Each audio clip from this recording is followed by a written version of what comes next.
Good afternoon, good morning, good evening, wherever in the world you are. Welcome to the Forex Online Seminar.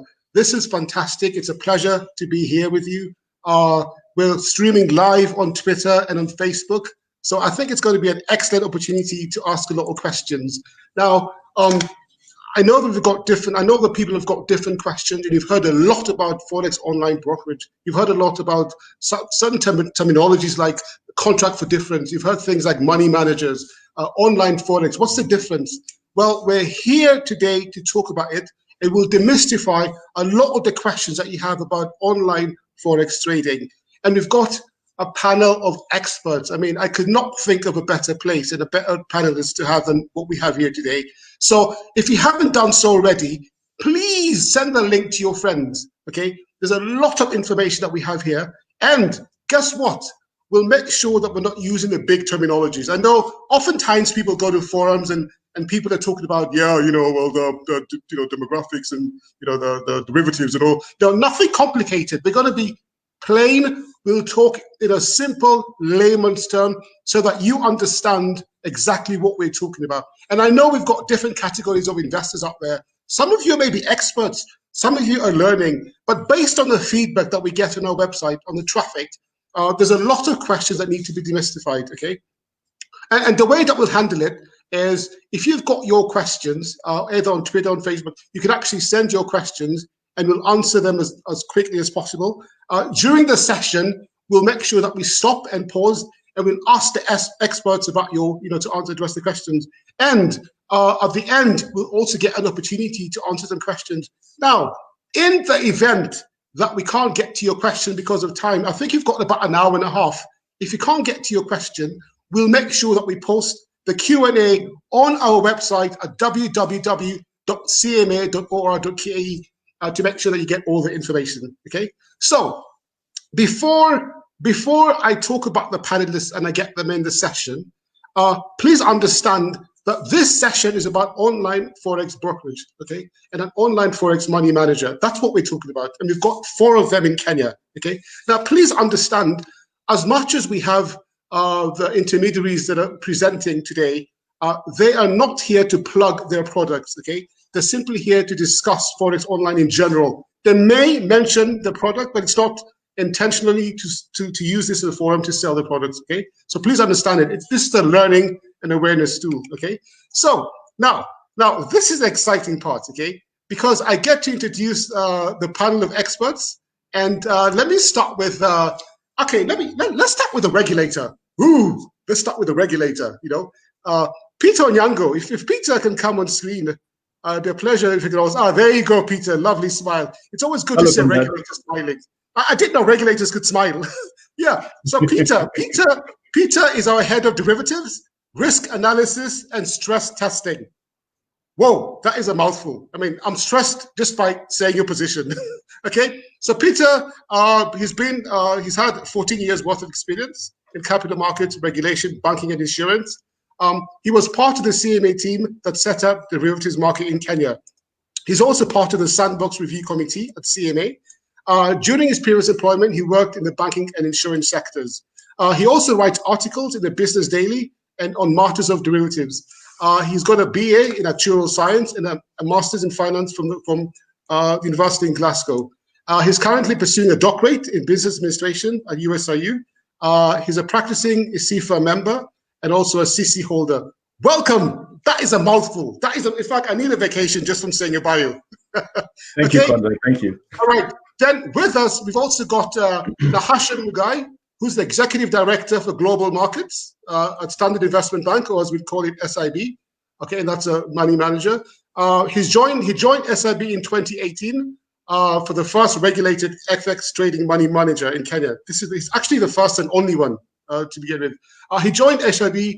Previously, he worked for Bank of Africa as head of Treasury and Equity Bank Limited as a Forex investment dealer. He worked at I&M Bank as a corporate dealer and KCB as a swap dealer. He's got a BSc in actuarial science from JKUAT, and he's currently CC UK certified and a member of ACI, Financial Markets Insurance, and has previously served as elected committee member. Karibu, Nahashan. Asante sana, thank you. I think you're getting to see the caliber of people, and these are guys that know it. They'll give you the lowdown on what really goes down. Now, let me bring on Mr. Samuel Kiraka, the CEO of EGM Securities. Karibu, Samuel. Karibu. Now, Samuel is the CEO of EGM Securities.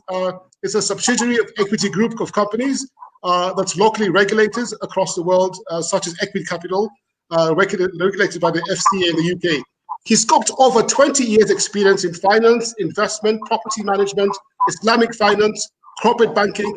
Previously, as a CEO of Salem Investment Bank, he established the first Sharia-compliant investment bank that was licensed under CMA in 2018.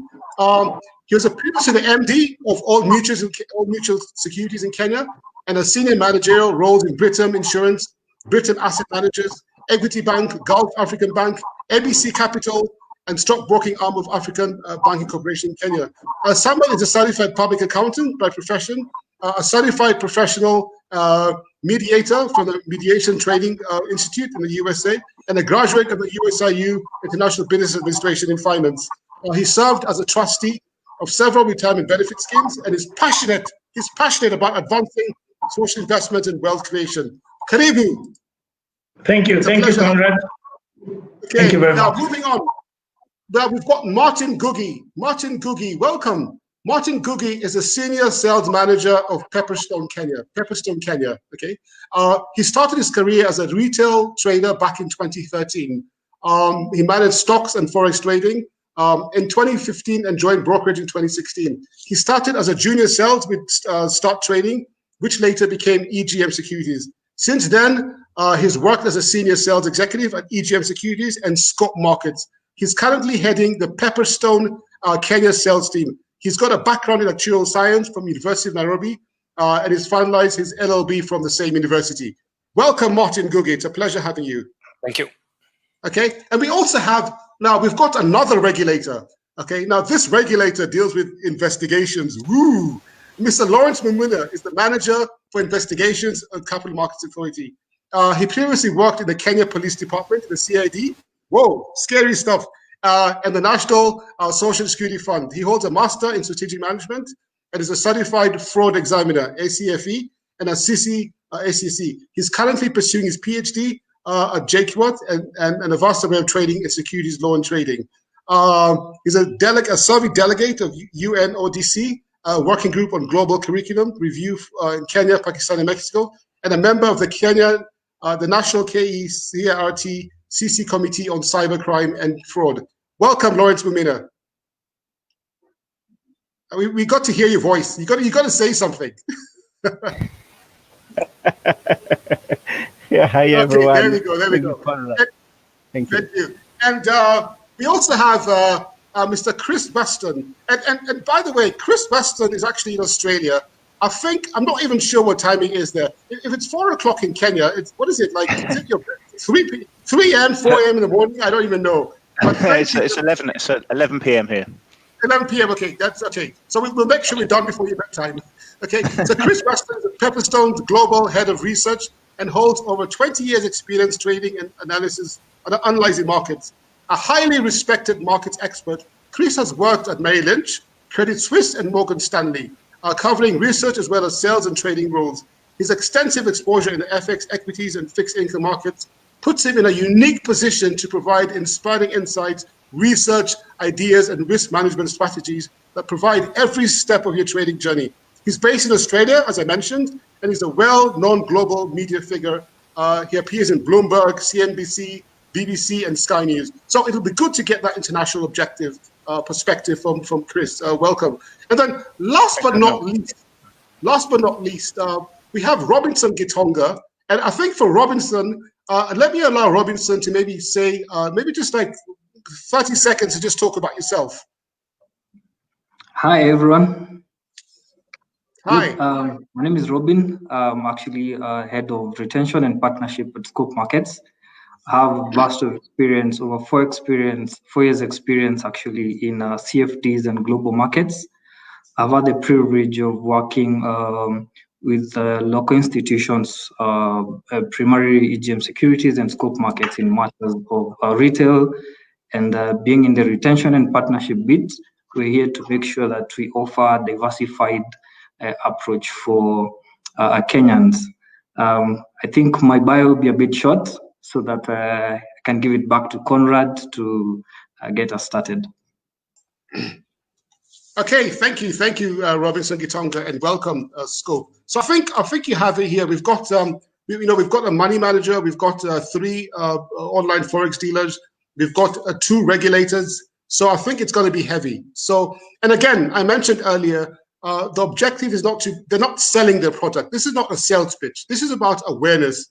We're talking to you about Forex online trading. We'll answer all your questions. So I think it's exciting. I hope you're excited too. Again, if you've got any questions, please make sure that you send them. We'll continue stopping and answering those questions. So let's get down and dirty. Let's get down to it. I know that's what you're waiting for. Okay. So I think I'd like to just start the discussion. Let's start with the regulator. Okay, Peter, our head of derivatives, risk analysis and stress testing. Let me start with you first, just to set the stone before you move on. Okay. Now, people talk about what's the difference between the 2 types of online trading brokers. You have dealing and non-dealing. Because oftentimes when you talk to people, are we talking about the ones that you see in town where you walk in and change money forex, or who? What's the difference? So can you maybe explain the difference of dealing and non-dealing online forex trader, please? Thank you, Conrad. Before even you do that, we need to first understand what is online forex trading brokers. So the broker is someone who gives you access to the foreign exchange markets, where now you can actually take an exposure on foreign exchange and other products like that. So we currently have three brokers. One is EGM Securities that has that uses FX Pesa as a brand name. We have SCFM that uses Scope Markets as a brand name. We have Pepperstone Limited, and then those are the brokers. And we have a money manager called SIB, which is an investment bank, and they use Mansa X as the brand name. So in terms of finding out the difference between a dealing broker and a non-dealing broker, is that it's as simple as a non-dealing broker will not trade on its own. They will be the non-dealing broker will only allow you to give you access so that you can trade. But a dealing broker also trades on his own balance sheet. He trades. That is the difference. Thank you. Okay, now thank you. Now I think earlier on when we were talking, you mentioned something about a money manager. So now you've explained very clearly what the broker does. Now, what does a money manager do? They take your money and then run, and I don't know, what is a money manager? It's in simple terms. Good one, Conrad.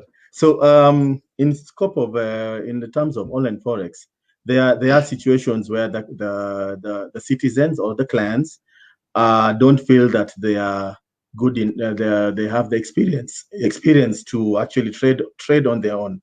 So what happens is you can go to a money manager and he will onboard you and you will deposit money with him and he will trade on your behalf. And that's the role of the money manager, basically to just trade on your behalf. If you feel that you don't have that experience in trading in online forex. Does it work? Is it similar in the equities market where is it discretionary? Like, do you have to authorize some of the trading, or is it at the discretion of the online forex broker? It is at the discretion of the online forex online. It's discretion of the money manager. Think of it as a fund manager. The way you give the money and they trade in the equities market.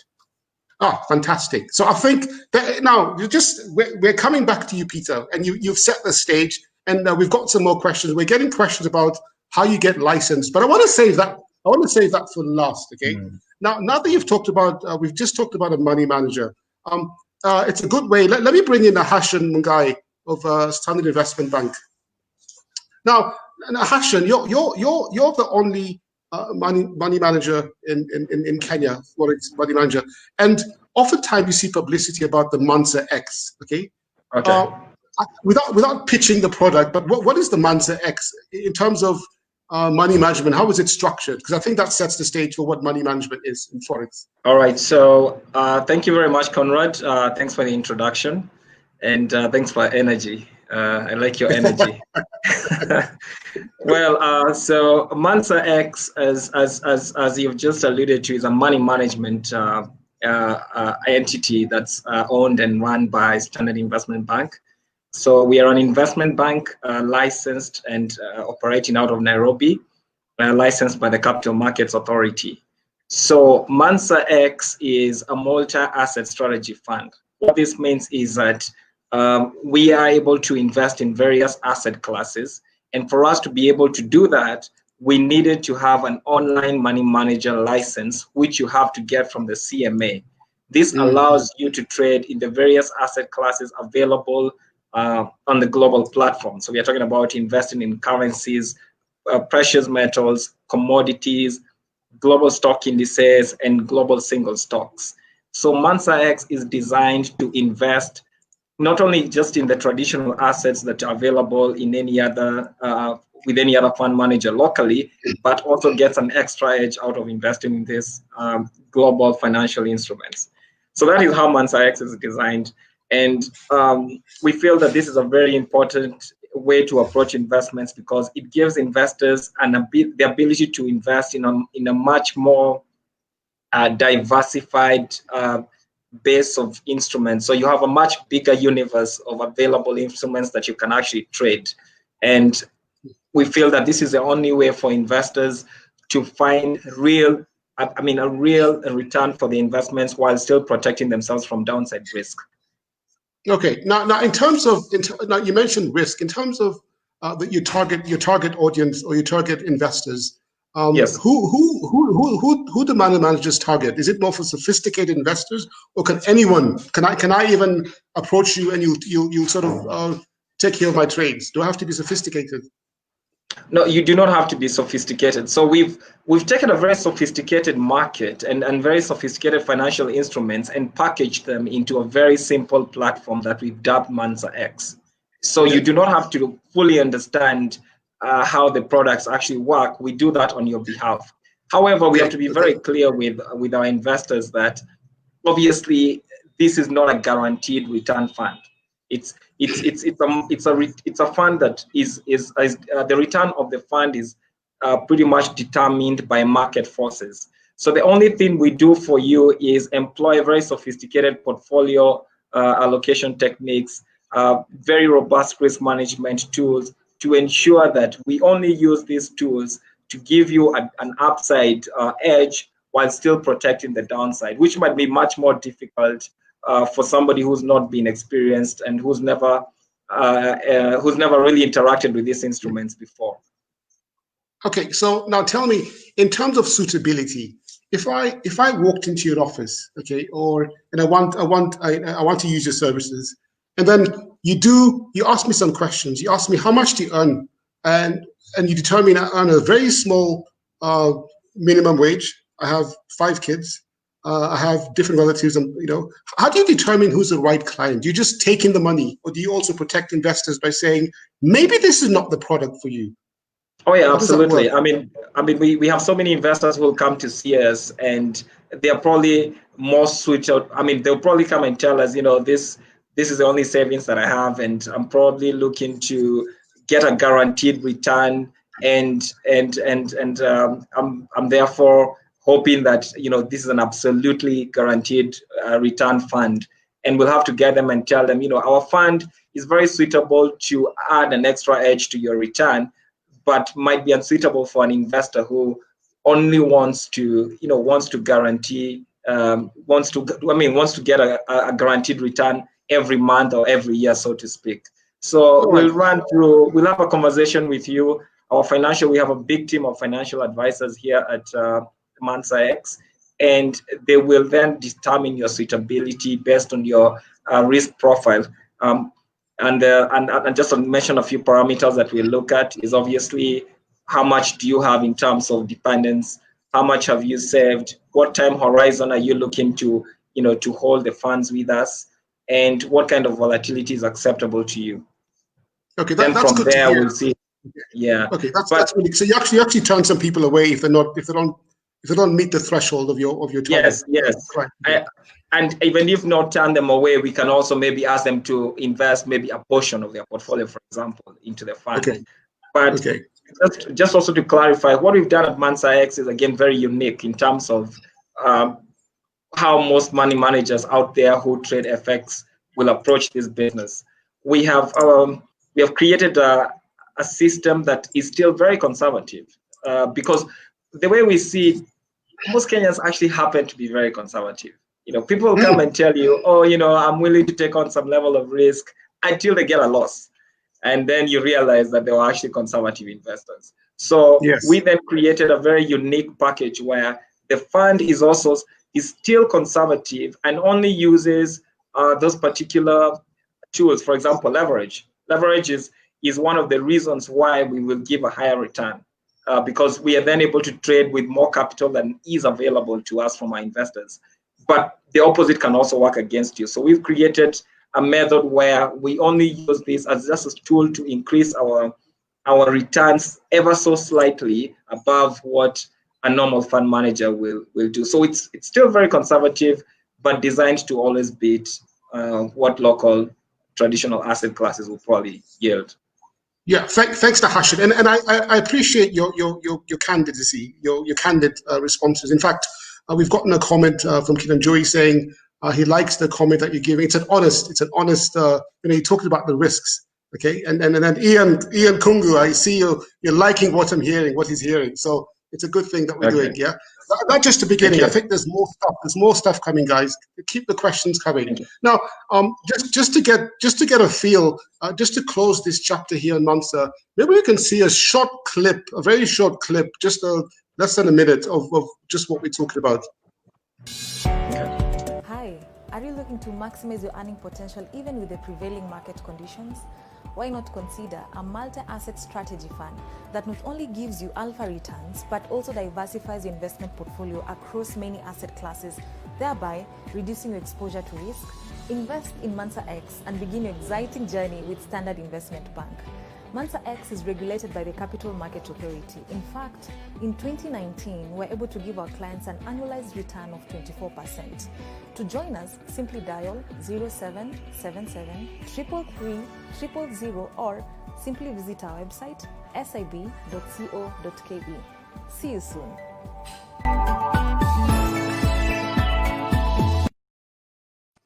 All right, thank you very much. And now I'd like to move on. Thank you, Conrad. All right, thanks a lot. And we're not done with you yet, so don't run away. We're coming back to thrash you some more. So I'm not going anywhere. All right. Let's bring Samuel Kiraka, the CEO of EGM Securities. Brother Samuel Kiraka, how are you doing? Very well, Conrad. Oh, fantastic. Now, tell us in simple terms, when everyone thinks about Forex online trading, everyone thinks about, it's all about money. We all understand it's about currency exchange. So can you break it to us? Explain to me, in the world, how the investor can make their money, and then explain to them how the online brokerage firm makes the commission. I think it's good to bring it up there. And I understand different brokerages have different commissions they charge, but give us a full picture. How can I make my money, and how can you make your money? Just give us a scenario. Thank you, Conrad. EGM Securities being the very first to be licensed by CMA as the online Forex broker back in 2018. It was a journey, certainly sitting with the CMA, walking through the journey, getting the regulations done, and we are very, very appreciative of this far we have come. It's been 2.5 years going out to the Kenyan investor, discussing and looking at options. What can we offer over and above the normal investment avenues that were available, the bonds, the stocks, the stock market, on the NSE, and we came in with an offering of multi-asset, a multi-asset offering. And what we've seen over the 2.5 years is that, yes, you open up space. So an investor would come in, and I can start off with the retail. because then that's the guy who would go on an app.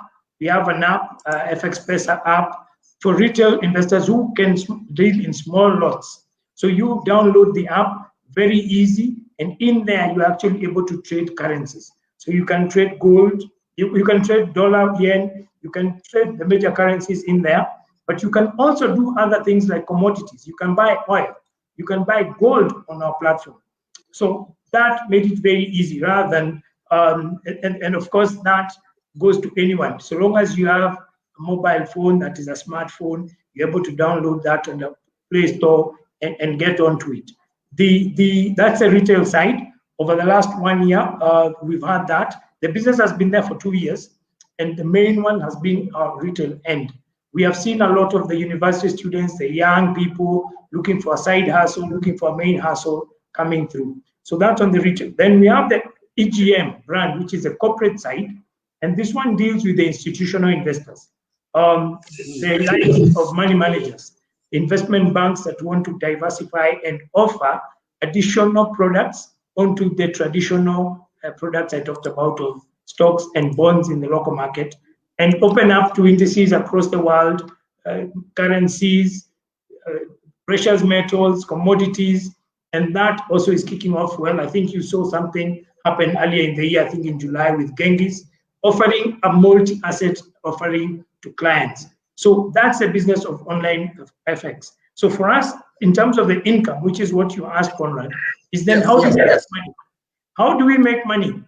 We make money after the investor has made money. So if the investor comes and trades, and we look at spread, the buy-sell spread, the bid offer spread, and that's where we pick something in there. If you're buying and selling, even in the traditional stocks or traditional currencies, in even live currencies, if you're going to exchange currencies in a normal Forex bureau, they would make money from the spread. The other thing is commissions. And then the last one is, so we have spreads, commissions. So we would then make that after the client has made money. If the client has not traded, I have no business, because they are paying me for using my platform. I avail the platform. I don't trade for them. They trade for themselves. So as an online broker, like Peter had indicated earlier, is that we offer the platform. We offer our clients a platform, and we offer them training, so that the better trained they are, the better they are at dealing on our platform, the better they are to generate income for themselves, the better they are to manage risk, because that's a key point around online trading, how you manage your risk. And we are able to offer training through our FX Plus Academy, train people on how to trade on the various categories, and that has helped us generate a return as a business. But the important thing is offer employment and business opportunity to investors. Traders can come in and make a side hustle, main hustle. So between jobs, between a call by a cab guy, you can go in there and make some dollars. So it's very simple, very easy to use. But what we've seen is the uptake has been encouraging, with people coming in and saying, yes, how do I do this, and making a livelihood for themselves, which is a win-win for us. We earn some little commission, but the investor is actually who benefits most on this platform. Okay, thank you very much. That was very thorough. Now, as I listen to you talk, and I know you're an expert, I'm hearing words like spread, I'm hearing words like lot. Okay, so maybe for somebody like me who doesn't know anything about Forex, how do I even fund the account? Do you use a credit card? So, like, how do you fund? Assuming I'm in Nakuru or somewhere, how does it work? Can you sort of briefly walk us through that? Yeah, thanks. Again, when it comes to funding the account, the various options, and very easy. I think we've seen since year 2000 the likes of M-Pesa coming on board with new innovation in Kenya, where you can actually, your phone is your bank, your mobile wallet is right there, and you can actually have your cash in there. So one can actually put in from various units. You can put in either on the various platforms, be it Equity Money, Equitel, or FX, M-Pesa, Airtel, even out at Kenya, Tigo and MTN out in Tanzania. You can put through your credit card or your debit card on your current, or even bank transfers. So we have that, and it's very quick. Of course, on M-Pesa, it's instant. On your debit card, now there's even tap and go. So you just go in there, and it's very easy. Even the withdrawal process. So what we've done is also work with PSPs. Those are payment service providers across the globe, because we're not just in Kenya as EGM. We are a global company operating in 13 locations worldwide, including the FCA where we are regulated. So the point here is it is very easy to get in and out. So you could trade on Friday and you want to have some money over the weekend, you just go onto your wallet, your account with us, because then you fund your account on the platform, on the MT4 trading platform, get your deposit, it's processed through M-Pesa, you have your money and you can have your weekend. So over the holidays, whether it's a public holiday, you are able to actually access your funds through this platform. So it's very easy in and very easy out. Okay. Thank you. Now, in terms of, and I'm only asking this because you are the first online forex broker. Give us an idea of what the minimum requirements are. Like, do I have to just to make sure I have some money in my wallet? Like I have, oh, good, I have some coins. So tell us how can I get started? What's the minimum? Ideally, Conrad, we are very open to doing business, especially on the retail end, like I said, through your app. So it's very easy. Okay. So okay. One can come in with $10, $15, $20. I'll not say no. Of course, the business of trading, the higher you have in terms of a deposit, the better for yourself, because then when you get leverage, you have a lot more to work with, like Nahashon indicated. So yes, I can take $5, $10, $20. I wouldn't say that it's a real, but I have the various categories for the various people. I have a premier account, and which will take a little bit more and give you maybe zero spread kind of thing. So therefore, it's very easy. I would not block an investor because they wanted to come and learn and grow from there. So my view would be, yes, let's get a client on board and walk the journey. The journey of 1,000 miles begins the first step. So if it's $5, come on board and we continue to grow. All right, thank you very much. And I see we've got some really good questions and comments coming in.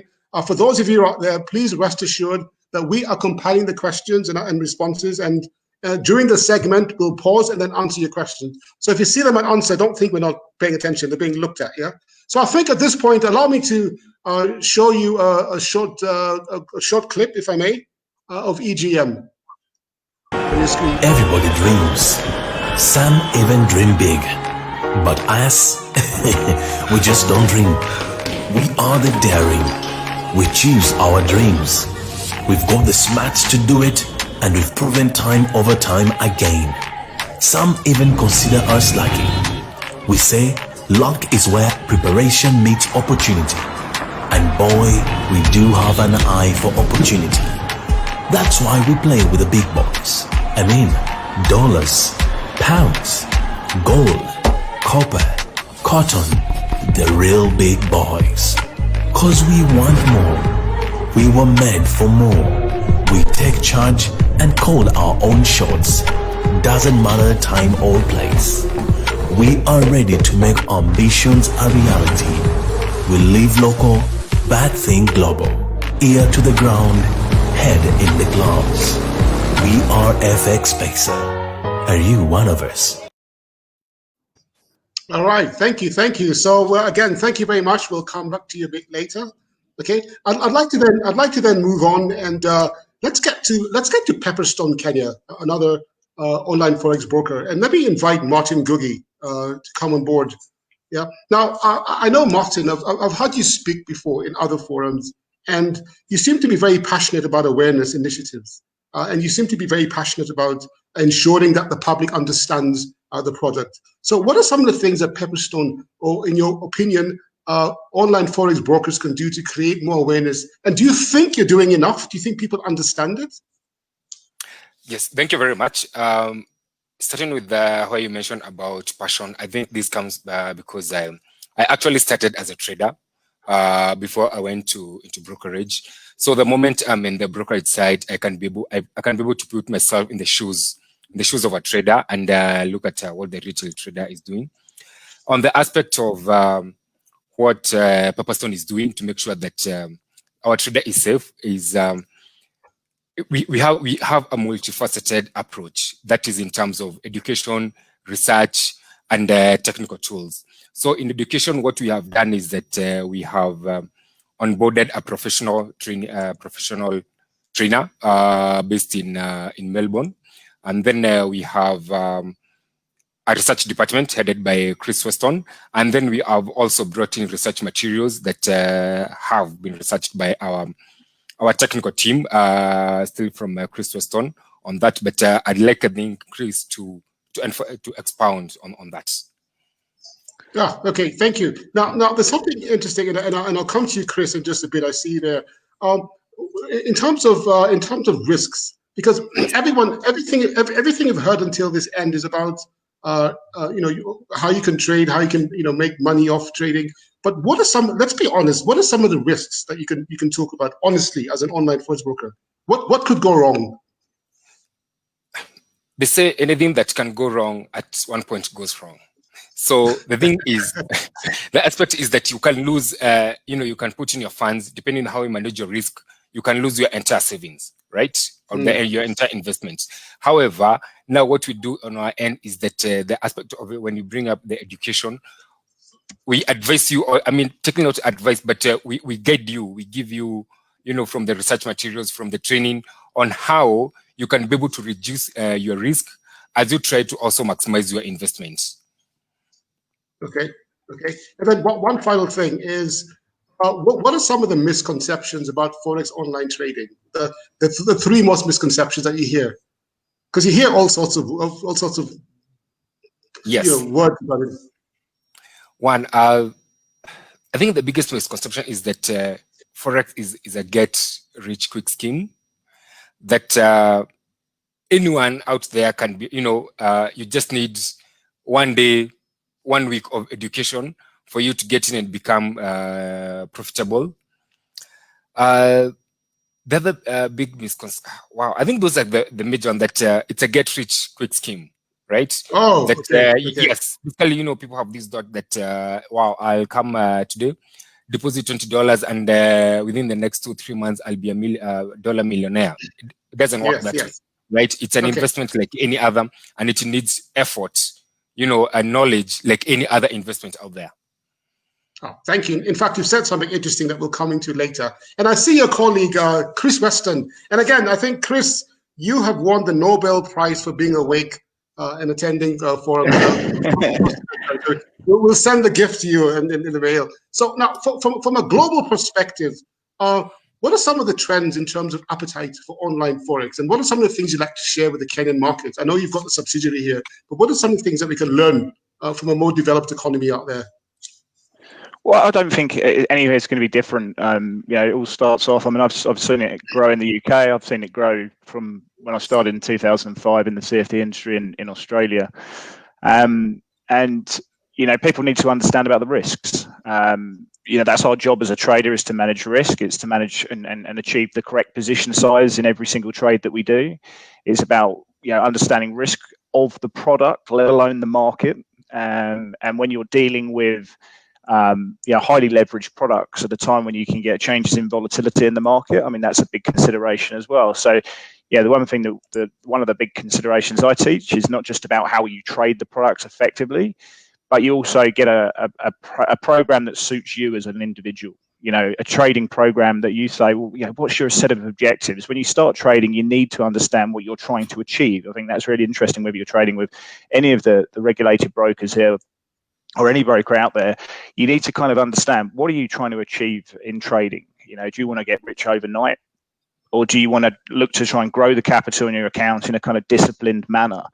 And if you can do that, then you can create a trading framework, a trading process which fits in with your lifestyle, the considerations, the type of person you are. For example, I'm very much a numerical, I'm a numbers guy. I'm very much into quantifiable strategies. Other people are not. And so you're trying to create a plan that fits in with that. But I think, understand the risk. These are risky products and they're not suitable for every single person out there. And therefore it's our job to educate, not just about the product itself, but when, creating a plan and a process and a framework that fits in with their lifestyle and the amount of time that they can be in front of the screen as well. And I think that's exactly what we're going to see in Kenya as well. I mean, people are going to be new to the product. They need to know about the risk. They need to be able to make informed decisions. And then they need to be able to understand how they can make a plan that fits in with their set of objectives to grow the account over time. And as a broker, we don't want to see people blow up overnight. It's not in our interest at all. We really want people to get through that first year. Once you get through that first year, which is the hardest part of trading, you go into sort of the section where I've seen, the consistently profitable clients, not overnight successes, but people who have a proven strategy, that have a positive expectancy in trading and have a framework which they believe in. When they get into that sort of 3 to 5 year bracket, their chance of making money on a consistent basis increases exponentially. And as a broker, that's where we capture spread, that's where we capture swaps.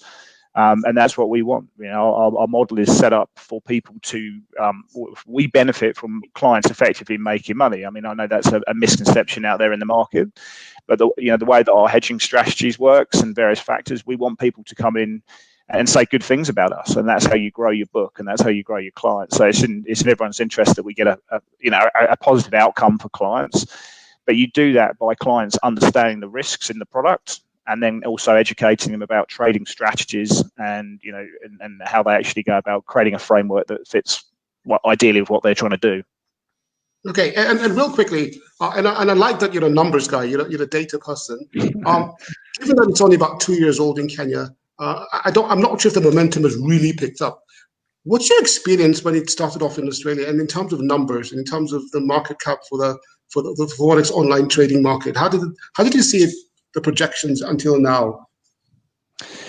Australia was quite a unique beast because people were big in the equity game for quite some time, and there was a massive mining boom for a long period of time, and people wanted to buy mining stocks really from 2002 onwards, and then they realized that they could actually, rather than put down the full face value, they could put down say 5% or up to 20%.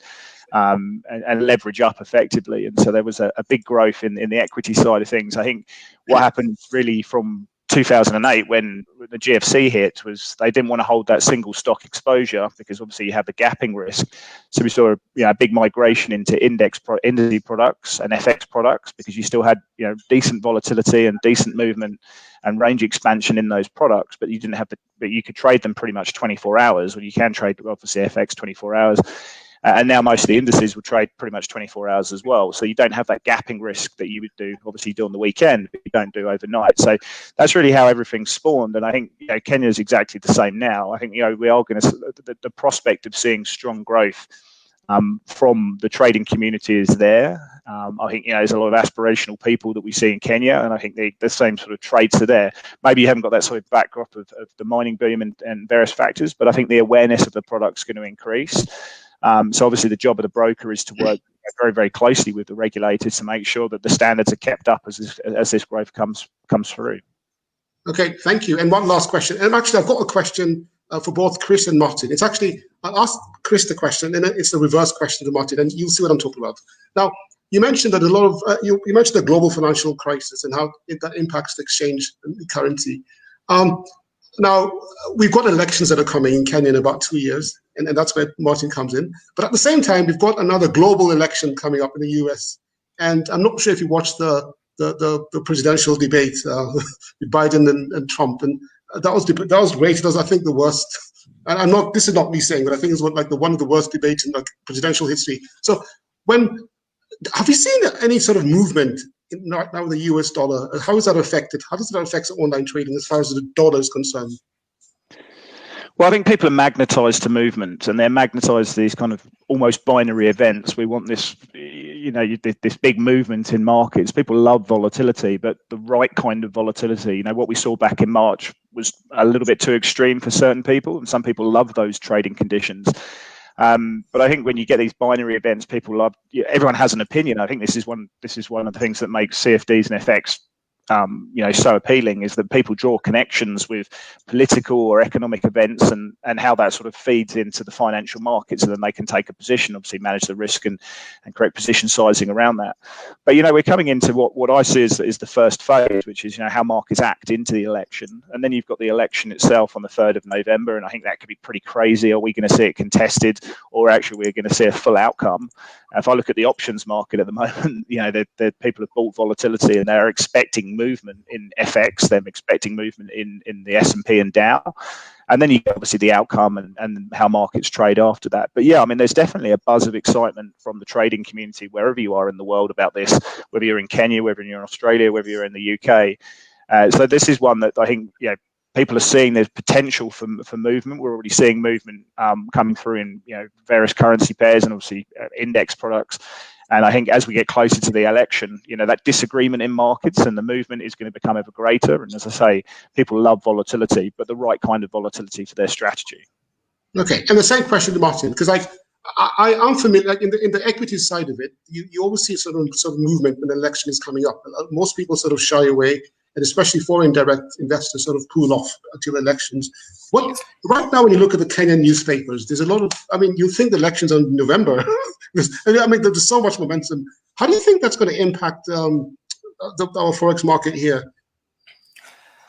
Honestly, on our end, we don't dwell so much on the currency, on the Kenyan currency. But from my own experience over the years, the major problem is that unlike the Western economies, we have not been able to detach our economy from our politics from our economy. Basically, so you find that the economy and politics are positively correlated, right? So if the economy is when the politics are at the highest point, the economy is technically not doing as well.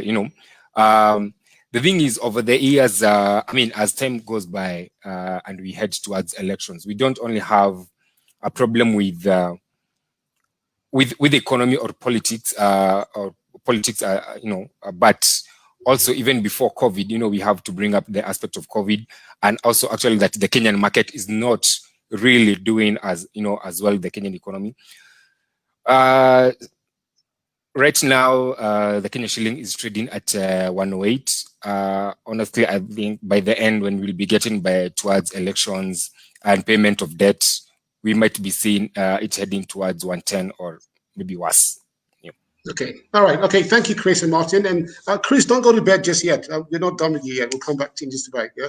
Now, if you're just joining us, this is the Forex Online Forum, the online forum. We're talking to a panel of experts, 3 online brokerage firms, and then 1 money manager, answering your questions. If you've got any questions or any comment about online Forex trading, please send in your comments. We've got a section where we'll answer your questions. And we're live on Facebook and Twitter. Please share the link of the forum. Even if you can't attend, you can always come back to our website at www.cma.or.ke and send the video link to your friends. I think it's really important to get the information. So allow me to bring in Robinson Guitonga from Scope Markets. Robinson, how you doing? Very well, very well. Good. Now, there's a question I'd like to ask you, and it came actually yesterday evening. How does, and you can use an example as yourself, how do you onboard clients to online Forex trading? Like, for example, if I'm in Kisumu or Mombasa, do I need to physically come to your office, or what are some of the options you have? How do you onboard them? Good. It's a very easy process to get started, and all you need is actually to be of age, that is, have an ID, and the other documents that are required differ from broker to broker. Now, on our end is that it is very easy for you just to log into our website and register. You just put in your name, your email address, your phone number, and from there you'll just fill in a small profile just to give us a look of who you are, and then now upload these documents. So you just need your ID and a document like a KRA PIN certificate just to validate your residence and all that.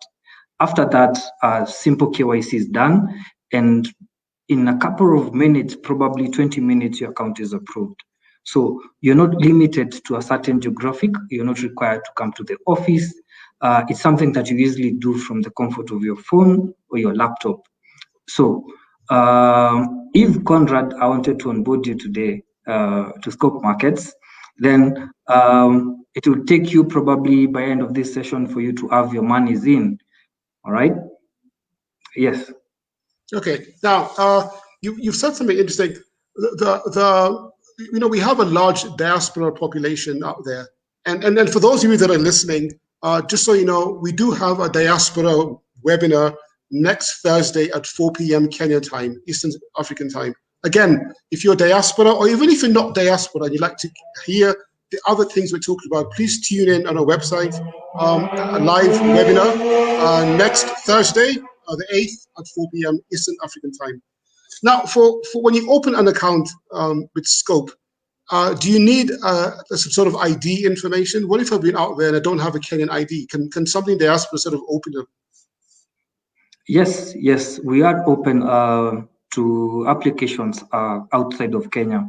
Now, but that again might differ from region to region because of some of the regulations around onboarding international citizens. So being tax resident in countries like Canada and US might give you some bit of restrictions, but if you're Kenyan and probably you're there as a student, then we can be able to onboard you through your passport and verify maybe your account using your residence, still maybe say in Kenya, or maybe if you're there as a tax resident then in US, then it becomes something different. So it matters geographically depending on your area of jurisdiction, so that we are in compliance with the regulations on board. So on individual cases, they might be treated separately, judging that now there are countries that also we call them high-risk countries that we might not be able to onboard you for those restrictions. So based on an individual who is outside the country, then we may be able to help you how best you can be able to get an account. Okay. All right. Thanks a lot. Now, one last question. When you look at the Forex market, it's huge.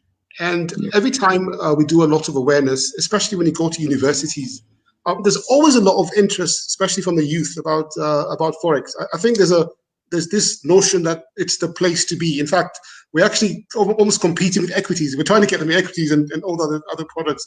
Now, and if you look at the sheer volume, I know today we're talking about online Forex, but if you look at the Forex market in general, we're talking about roughly a daily volume of $5.1 trillion, which versus 84 billion of equities. That's a lot further. We're talking about the global Forex trading market is about 1.93 quadrillion.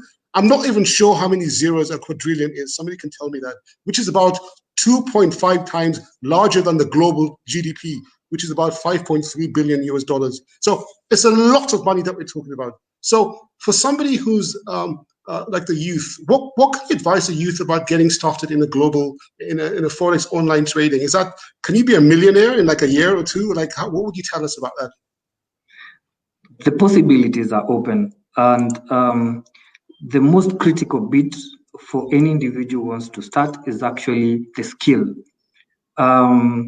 People who have been able to make it in this market, it's not because they woke up and became rich the next day. It's because it took them a little bit more time, a little bit more skill and interest to learn about it. And that is how you get to appreciate education or training when it comes to online trading. Now, there are various assets that we present to you in our platforms. And these assets now give you an opportunity to identify which one serves me best in terms of my risk capacity or my risk tolerance, right? Now, based on that, again, you're able now to quantify it in terms of capital. How much money does it require for me maybe to open up, say, buy a share or maybe trade in FX, all right? So for somebody who wants to start, then it is of essence first we put our focus on the education. You get to learn, you get to start small, and then you gradually grow your portfolio just like you do in any other investment.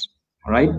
So you train yourself, you grow over a period of time, you get to understand the product itself, which one works best for me.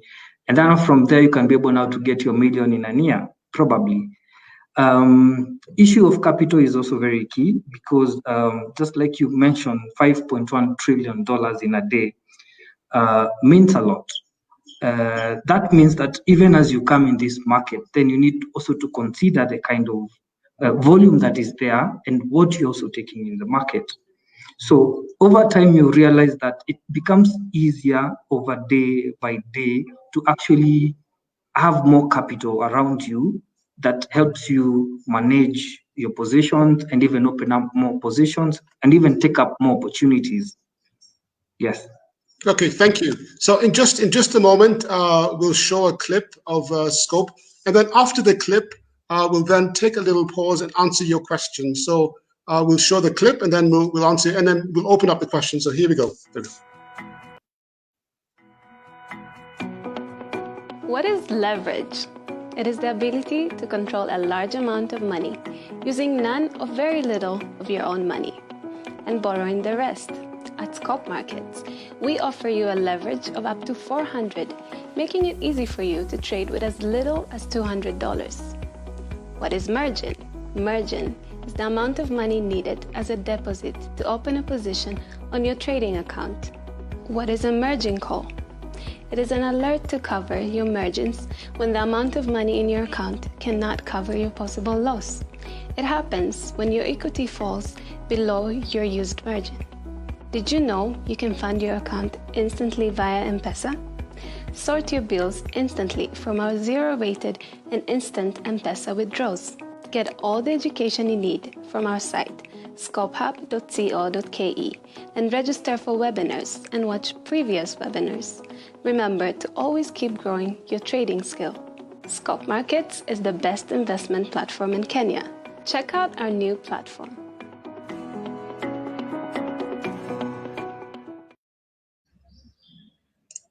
Okay, there you have it.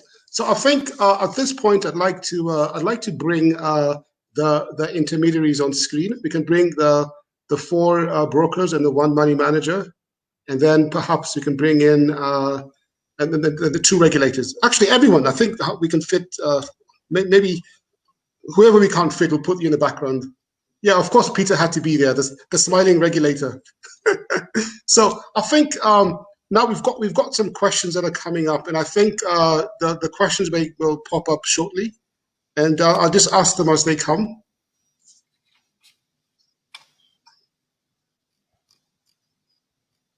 Okay, so yeah, there we go.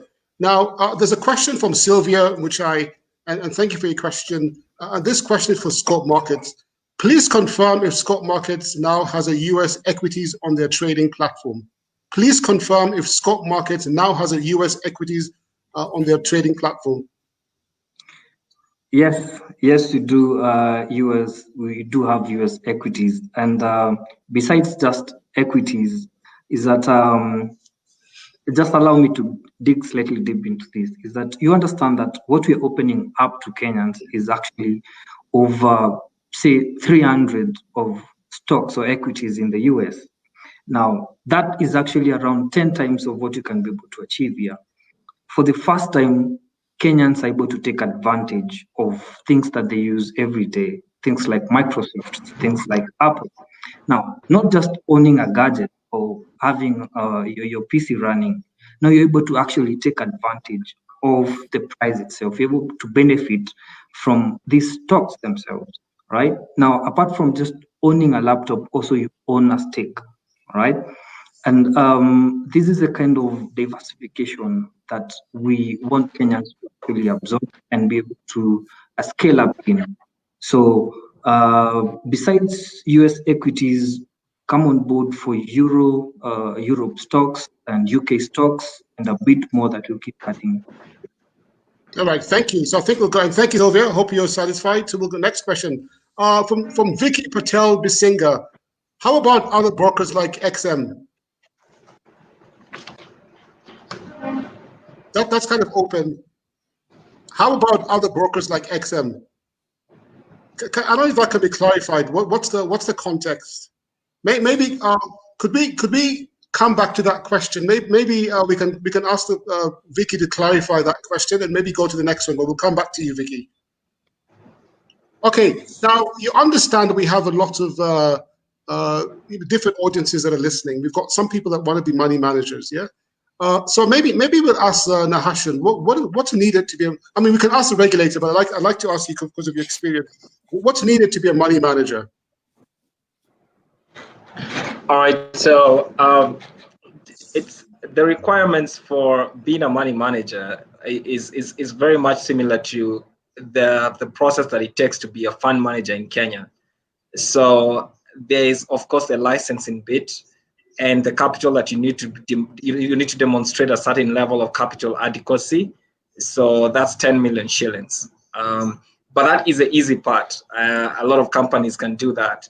Then there's the next stage where you have to demonstrate beyond reasonable doubt, so to speak, that you have robust risk management tools that can be able to protect investors from the risks that are inherent in the business that we run. And this is a process that can take quite a bit of time because, this involves policies as well as automation of certain systems that will need to be inspected and confirmed to be okay by CMA inspectors. Then the second thing that you obviously need is to demonstrate that, you segregate your funds properly, that, you have a reasonable history of audited accounts. Then very importantly, that you have no conflict of interest in being a money manager, because sometimes you find, especially in the FX business, a lot of money managers can have conflict with their own clients for whatever number of reasons, whether it's even maybe the relationship they have with the broker that's providing the liquidity. So you need to demonstrate that you don't have that conflict of interest. Then you will need to go through regular reports and so on. But even just around who is trading for these investors, who is running the fund. So CMA, based on the Online Forex Trading regulations of 2017, are very clear that the portfolio manager who runs a money management fund, for example, like Mansa X, needs to have a portfolio manager who is ACI qualified. ACI is a global certification for Forex traders. And also the traders that trade directly for investors also need to have and be ACI qualified. Now that is a requirement not only for the traders, but also for your back office personnel, who typically go through what you call an ACI operations certificate, and they need to have that qualification. So that's the licensing bit, and that's when you're getting the license. But after you get the license, then there's obviously a couple of checks that you have to go through. You have to have monthly reporting that you have to do in the CMA, especially when you're new. Just to give an example, Mansa X just went through a rigorous inspection process in CMA just under a month ago. And this is something that all money managers have to be open to. You have to be very open to regulatory inspections and feedback from them. And this is the mechanism that they use actually to protect investors, because this is how they then know whether you're still following the parameters that were set out from the beginning when you were seeking a license with them. All right, thanks a lot. But just before I go on, just before you go on, Conrad, I really want to emphasize that I've seen a lot of people asking, what does it take to be a money manager? I think I can be a money manager, and I should be allowed by the CMA to be a money manager. I want to make it very clear that creating a fund that provides and allows investors to have access to the kind of products that we provide them with, and to create an environment where they can get regular reporting and understanding of certain volatilities that they might experience in their capital, is not a business that is that easy to do. And I think the rest of the panelists have done a very good job at emphasizing that this is a business that a lot of Kenyans have to approach with the same sort of respect as they do any other investment class. You would need to have a very robust organization to be able to manage investor funds and still be able to create a return using the financial instruments that we actually invest in. So I need to make that very clear, because I see a lot of people are asking whether they can, just be money managers as well. Okay, thanks a lot. Thanks for that clarification. And I know this is a heavy topic when you talk about the requirements. So if you have some time when you ask that question, you can go to our website, and we have a section that you can actually look at all the requirements of our licensees, including money managers. You can actually see the requirement. It's got a checkbox. You can actually look at that. And we've also just clarified Vicky's question. The question was, what about XM? She was really asking, is XM licensed in Kenya as an online forex broker? And the answer is no. I believe they're a global online forex broker based in Cyprus. So the only forex online brokers and money managers are here today. So if their name is not here, then you're not licensed in Kenya. Simple as that. Okay. Okay. So then we've got a question. We've got a question about, and I guess I'll leave this open. Anyone can answer the question. Is it okay for Kenyan investors to trade with foreign brokers? These are now your competition. And don't say no, because it's. I think the question lies is, what are the risks? Yes, what are the risks that lies with a Kenyan trading with an international broker? The main thing, trading is about. It's about safety of funds. It's about you want to make money. So the question lies: yes, you're trading with an investor outside, not regulated in Kenya. Are you so how safe are your funds out there? Because more often than not, and we get these, especially on the brokerage side. You're talking to a client. Okay, I sent money to this country. It's never got there. I withdrew my money. They have never sent my money. And then the only way that we can help is them. We help them is try to talk to your broker, or we can tell them go to CMA because the entity is not regulated by CMA. So the aspect of trading with the with the broker that is outside the the Kenyan jurisdiction is how safe is your funds out there. It lies that more often than not, your funds are not safe. Okay. Okay, and we'll be talking more about that when we briefly get back to the regulator. Now, there's actually I'd like to throw this to Mr. Samuel Kiraka. There is a question about and I know this has been touched on by different speakers, but for a client or an investor, how safe is it to give them money? We talked about a money manager where they'll actually do the trading for you, and then the brokerage firm will actually work with them to trade. Of course, there are risks, but what is it guaranteed? What's the trend? Am I guaranteed I'll get my money? I think. Sorry, your microphone is on. Yeah, there we go. Yeah. Before I go to that question, Conor, let me just clarify about a question we made earlier around our income. I missed out on commissions. Commissions, okay. We earn commissions either way. So long as somebody has traded, we're entitled to some commission. I think I'd missed out, and that's a core aspect of income of a brokerage business. So I thought I needed to clarify that. But on the amount of element of risk, that is key. And I think I did mention earlier around risk management. And life in itself is a risk. You don't know whether you'll be out tomorrow or even later tonight. So life in itself is a risk. But when it comes to financial management aspects, we're talking about an investor who has taken time to build some resources and put them together as savings, hard-earned money that you've toiled to put away, and it's something you want to protect and ensure it's safe. So ensuring that then we train you, or you get trained so that you can utilize that $10, $20, $100, $1,000 to generate an income from it, to grow it is a skill. So yes, the business is risky. Like we said, risk is all over. The question is how you mitigate.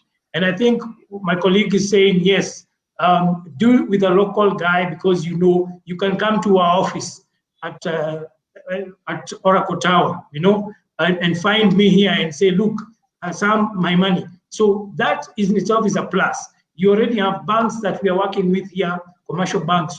Remember, we have what we call a segregated account. The client funds are kept away from the house account. So the money of the business is very much different from the money that the client gives for us to trade, for them to trade on our platform. So the law itself regulates us to that extent that the client's funds are kept away. So if a brokerage house went under, the client funds are held safe by the regulator, would have control, because we have to do reports to the regulator on a monthly basis. We have to keep daily reconciliations and move that money away and make sure that the client's funds are kept separate from the house accounts. That's a big step around ensuring that the funds are well taken care of. But as an investor, it is important and clear to go to a broker who you know where you can find them tomorrow. That is important when it comes to your personal savings, and therefore in terms of risk management and ensuring that the funds are safe, the regulations are very clear and we have to abide by those. And so far, that has been good. Okay, all right, thanks, Yoga. And now going back to you, Nahashan, there seems to be a bit of interest in money managers. How safe is it? Because in your case, it's different, because I'm coming to you, giving you funds, and then you're running with it, basically acting like a fund manager, so to speak. Yeah. So how safe is it? So we are not acting like a fund manager. We are a fund manager. So we are actually we are actually a fund manager. And how safe is it? How safe is any investment? So any investment is actually risky if you don't know what you're doing. Okay. If you don't know the risks that are inherent in what you are doing, there's a lot of risk in that in itself. I guess that's what Kiraka is emphasizing, has kept alluding to that, because a lot of the reason why a lot of people lose money in the kind of business that we are in is because they come into this business without understanding the risks that are around what we trade. So what have we done as Mansa X? What have we done as Standard Investment Bank? We took this product, all right, hired the best traders out there and partnered with the best counterparties, meaning people who provide us with liquidity and so on, and created a product that manages risk to the best to the best global standards that you can actually manage risk. Okay, so when somebody asks, because I saw that that's what they asked, whether is my return guaranteed? You know, if I told them that your return is guaranteed, I would actually be lying to them. However, I can tell them that we manage your monies in the most conservative approach that can reasonably be used with the kind of instruments that we trade. And that should be a good answer for you, because it means that you get a very disproportionate risk-reward outcome. Okay, so there might be a little element of risk to your monies, but a much, much higher proportionate return that you will receive from a fund like ours compared to a lot of other investments out there. All right, you have a much more diversified portfolio. You have both diversified in terms of asset classes that are within the fund that we trade, as well as diversified even in terms of currency risk.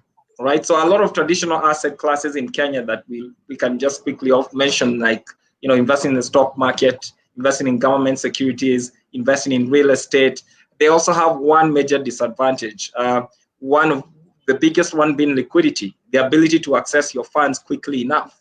All right, so we feel that, and this is something that we have really tried to solve through the fund Mansa X. We feel that a lot of Kenyans focus too much on return, and Kenyans are all about, you know, as the highest return that I can receive for the least, not even the least, for no risk at all.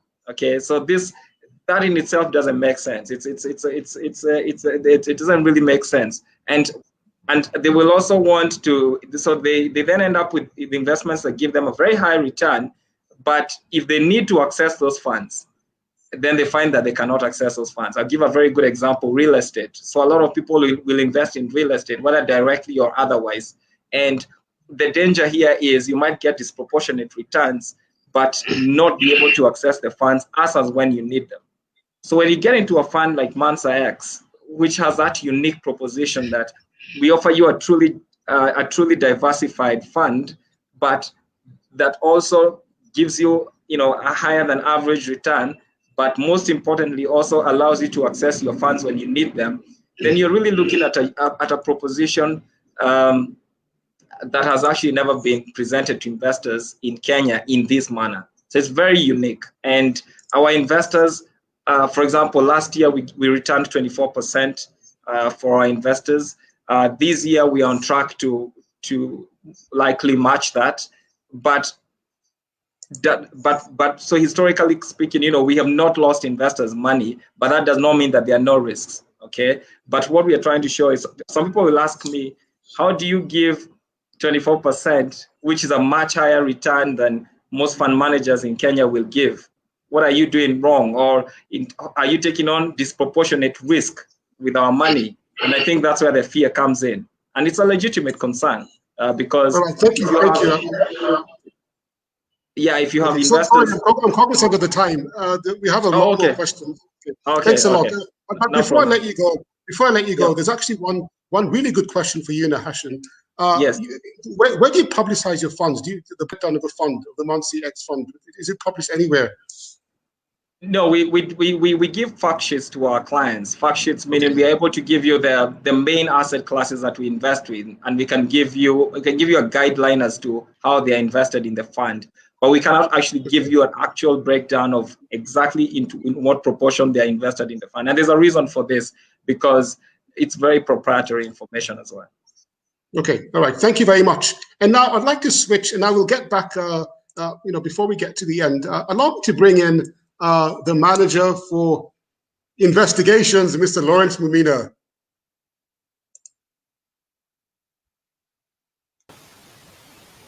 Oh, Mr. Manager Investigations, how are you doing? Yeah, you're doing fine, Conrad. Yeah, how is good. everyone? Now, no, good. And thank you for being patient in listening to the discussions.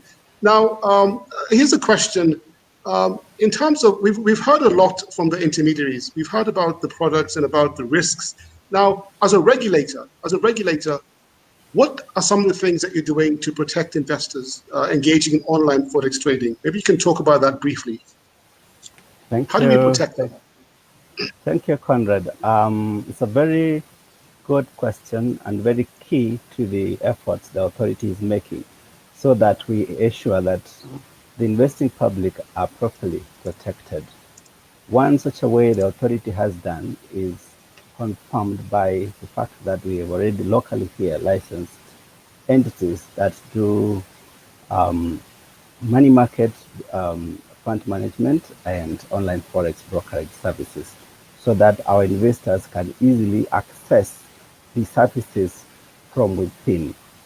Another thing we have done, which is very important, is we are trying to create a lot of awareness both in our social media, in our web pages, in our online portals, the whistleblower, that people are encouraged, or investors are encouraged, to trade only through the licensed functions.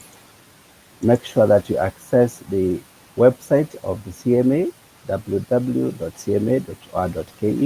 and see for yourself which entities or companies have been licensed by the authority and to do what kind of business.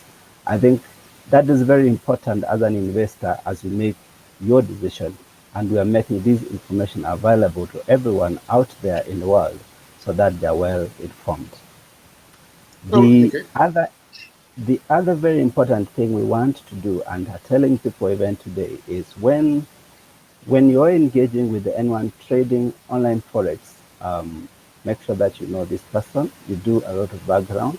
You need also to establish whether this person is capable, as the skills to give you what you want in terms of your risk appetite and in terms of the expected return. Make sure that you're also very clear on what you want, whether you want this person to trade for you as a money manager, or you want to trade for yourself with the licensed broker functions.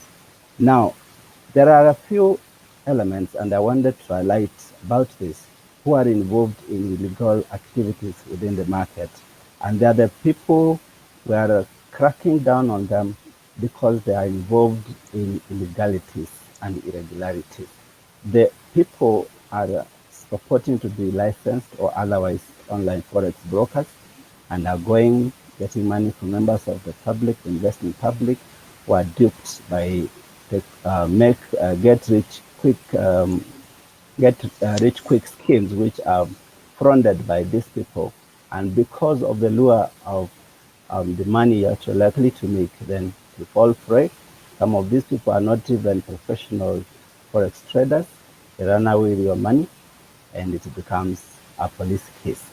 Be sure that the regulator will not protect you when you're trading with an unlicensed function, because it becomes a hide and seek game. This person cannot be traced anywhere. So it's very important as an investor, you make sure that you're not dealing with those criminals who are out there masquerading as licensed or otherwise able to trade for you and make a quick return.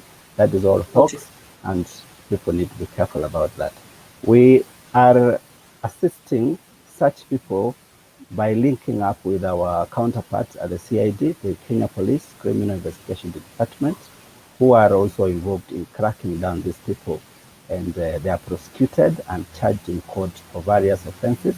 Of course, one of them is, of course, operating without a license, which CMA is a witness to that case. But also there are cases where such people are also charged with the offenses of obtaining and financial fraud crimes. So we're also trying to assist the people, but we encourage persons out there to invest through licensed entities. Lastly, as I finish on what we are doing, of course, we have an elaborate law, but we have also made the authority available through various avenues where people can reach the authority for any complaint or any tip you want to share with us, or dissatisfaction you have with your current broker, or maybe it's unlicensed, or something bad has happened to you and you feel you should reach out to us. So we are available on the website through the whistleblower portal there. We have a hotline, we have a complaint portal, we have anonymous reporting. So the authority is so available and ready to assist any member of the investing public in all manner of ways which that person expects the authority to assist them in. I think, Conrad, without being specific, I would like to end at that point.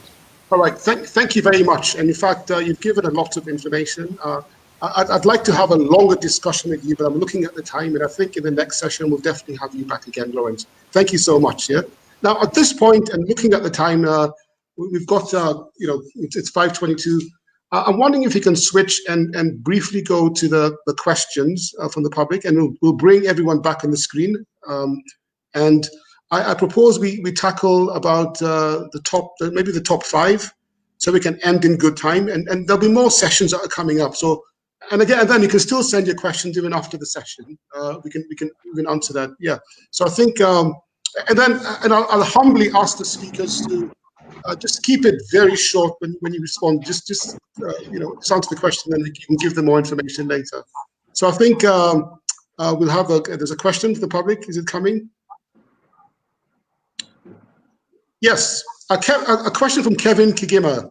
And thank you, Kevin, for your question. A broker charges commission irrespective of whether the investor makes money or not. Okay. It's I guess it's meant to be a question. Does a broker make commission regardless of whether I make money or not? So I'll open it to anyone. You can jump in. I think Kevin was trying to clarify that the commissions are actually charged irrespective of whether an investor makes money. Okay. I think you must have been clarifying that. Okay. Thank you, Kevin. Okay, thank you, Kevin. So we'll go to the next.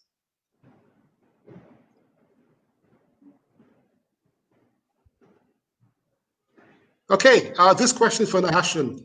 What is the? I think you kind of talked about this when you said 24%. But what's the percentage annual return for investing in Mansa X? I think you touched on it already. So just historically, last year we returned 24%, and this year we are on track to match the same return annualized. Okay, very well. I thought you said that. All right. From Anne Muriyuki, is there a minimum amount? And I think we kind of touched on that, and I let. I know maybe I haven't heard Chris's voice for a while. I don't know. Maybe you can share your views in the minimum amount in Australia, and then we can switch. But I can also just mention the minimum amount for Mansa X is 250,000 shillings. Okay. Yeah, I'm not sure. Yeah, I'm not sure what is in Kenya. I think you can open an account in Australia for $0. I think there's similar in Kenya. I think there might be a 200. Maybe Martin can confirm that one. But yeah, I think you can pretty much open a demo account. You can play around with the platform, but to get live, to get a live account, I think that there is no minimum amount. Obviously, depending on where you want to go when you're trading, that really depends on the account size going forward. But to get up and running and have real funds in the market, and obviously trading with real emotion, there's no real minimum amount that you need to go with, and you can obviously build from there. But yeah, no minimum amount that we charge there. Okay, now let me hear from the three online forex brokers. Like, what are you charging for minimum? At Scope Markets, we charge $50 as a minimum, and this is actually again to give you a head start for you to navigate the markets, feel the emotional bit of it, and get yourself ready now for proper trading and investing. Okay. Yeah, for us at GM, like I said earlier, Conrad, we actually have various categories of products, and therefore we would have one that will start higher at $100, and would have one that would be lower. So like the FX Pesa, where you get in would be a lot lower. You can come in with an amount that is lower than $100. Thanks. Oh, okay. All right. And last. Oh, sorry. I think your microphone is off. Yeah, on our end, the minimum amount is $100. Basically, it so that to be able to, so that you can be able to trade with the minimum lot size without the risk of getting a margin call or losing your funds with the minimum trades.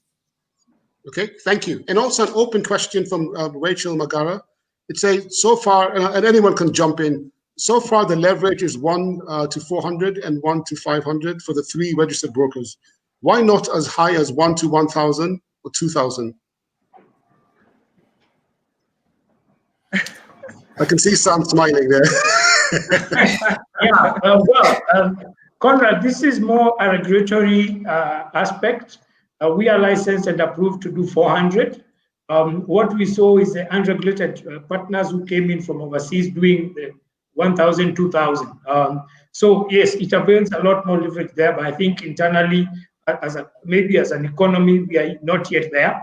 So that from a risk management perspective, the 400 has worked for us. So long as the level playing ground, that all the regulated entities in Kenya are able to work on the same, even if it went to 1,000, but we all work on the same, I think that's an easier way to manage the risk. Okay, and let me hear from the regulator. Let me hear from maybe Peter. Maybe Peter can comment on that as well.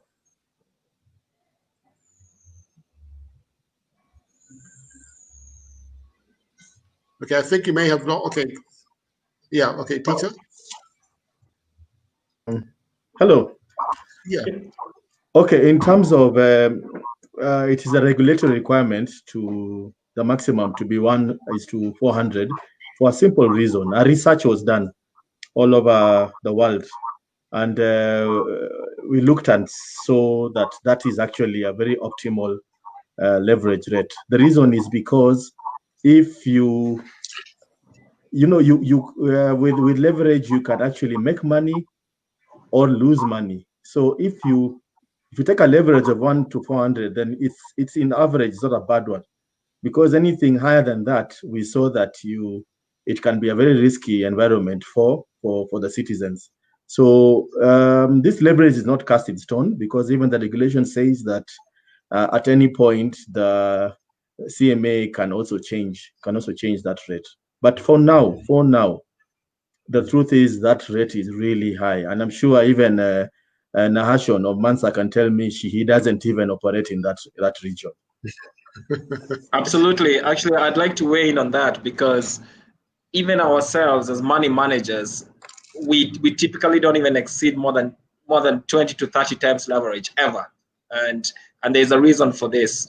It's a double-edged sword. And I would actually be surprised if anyone can consistently be profitable trading at a leverage of 2,000 times. I honestly think that's too high. Okay. All right. Okay. Thanks a lot. Okay. And then somebody's asked a question about, and I know we've talked about this, but you have to understand we've got different audiences. And again, Rachel Magara, thanks for being very participating. Please explain in layman's terms how the spreads and commissions are charged, but in layman's terms, very simple. And I'll open it to anyone. How do you charge your commissions and the spreads? Okay, to jump into that one, a spread is simply charged on entry, right? So there's the difference between the ask price and the bid price. And that is what now the broker makes actually as part of his revenue. And this goes a long way to his book in terms of revenue, paying back LP and all that. To make it simpler is if you wanted to go to the bank today and trade in or cash out your $100 bill, then you're going to be charged, or you're going to be given a different trade. You're not going to be given an equal, say 10,000 Kenya shillings. Now the difference that the bank gives you is actually the spread, and that is what now we as a broker, we charge you. Now for commissions, now you find that commissions are charged depending on the volume that you're trading, where depending on the platform that you're using, a platform like the MT5 is going to charge commission. The same commission is going to be split into two, where you pay per side once you're going in and once you're closing out your position. And this is charged regardless of the P&L, if you're making a profit or a loss. Okay, and now this is again maybe for Peter. Actually, Peter is asking Peter a question. This is Peter Ndue asking Peter a question.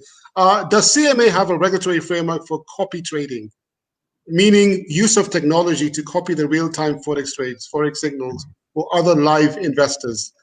You want to follow this way, every trade can automatically replicate the trades in their own brokerage account. Peter, Whoa. that's a good question. And actually, it's a very good question, I must say.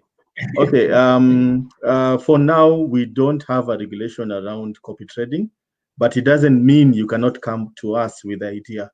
We have a framework called Regulatory Sandbox, where you can come with your idea. We look at it. If it makes sense, we'll allow you to test it. You test it. After you test it, and if it works, we can allow you to roll it up. So just come to us, and we can discuss that further.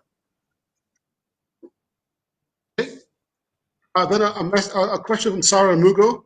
Hello, do you guide someone through investing, taking position, and when to take money back to avoid downside? I think somebody talked about training.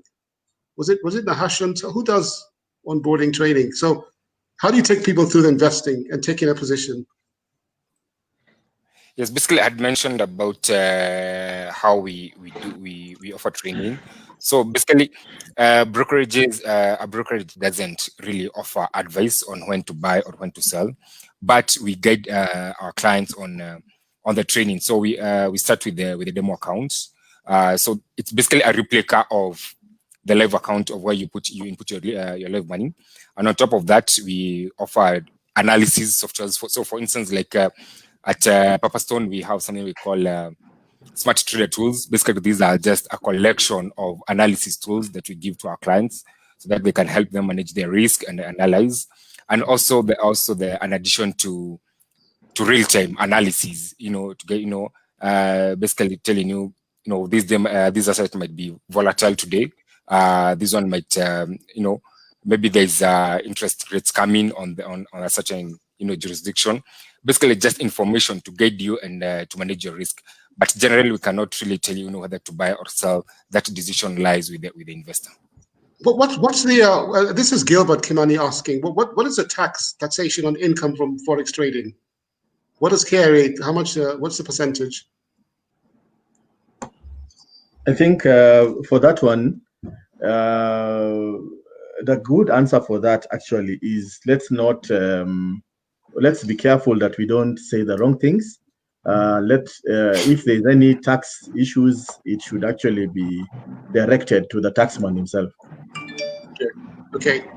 And then another open one from Sam. The Sam with two names. That's cool.